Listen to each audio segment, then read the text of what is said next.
Eh? Itoophiyaa lama. Oromoo faajjees Itoophiyaa? Kan biraa? Kan biraa jechaane. Eh? Wayyaane. Ajjeese. Wayyaaneen nama ajjeese miti? Eenyu ajjeese? Ijoollee warra Oromoo. Ijoollee Oromoo ajjeese? Wayyaanetu ajjeese? Okay. Ati wayyaaneen jaalatta moo hin jaalattu? Jaalattu. Maal godha wayyaaneen? Wayyaane Itoophiyaan ani jaaladhu. Addis Ababaa wayyaane Itoophiyaa jaaladhu. Oromiyaa Finfinnee Oromoo jaaladha. Okay. Ati lammii eenyuti?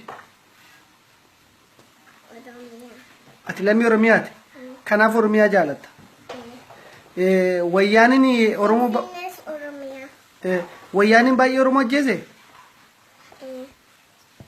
Ati hoo maaltu sitti dhagahame? Hin aarte gaafa isaan Oromoo ajjeesan? Baay'ee aarte moo xinnoo aarte? Baay'ee aarte? Isaan fagoodha naasoo. Yaa isaan fagoodha. Ati amma yoo isaan argite maal goota? Yoo warra wayyaanee argite maal goota?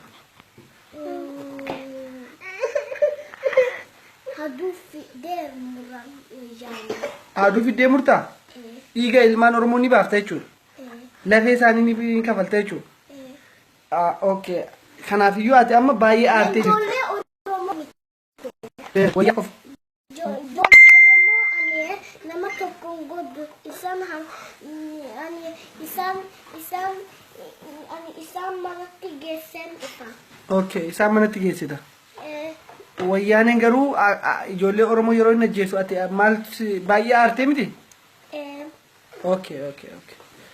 Kanaafiyyuu amma maal isaan harka isaan murame malee inni pilaasterikii jira naaf godhan. Okay. Kanaafiyyuu jaba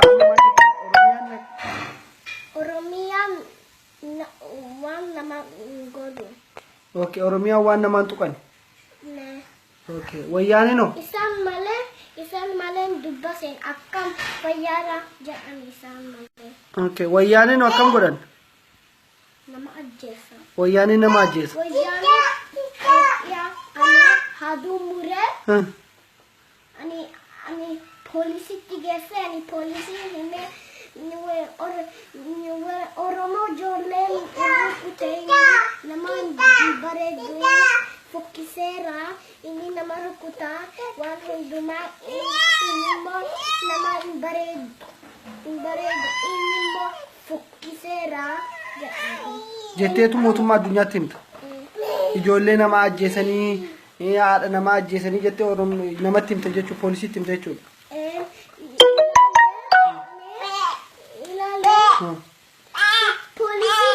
Polisi Oromoo fudhateetu ila doktoritti geessee muruu inni pilaasterikii godheetu inni immoo ofiisaa deema.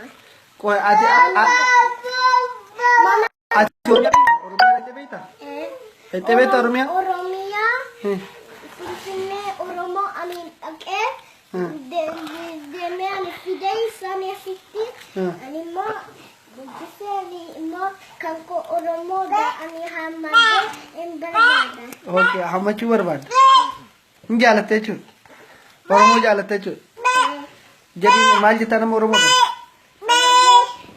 Oromiyaan ni? Oromiyaan baay'ee bareedaadha. Okay. Oromiyaan ni bilisoomti? Oromiyaan ni bilisoomti miti? Okay.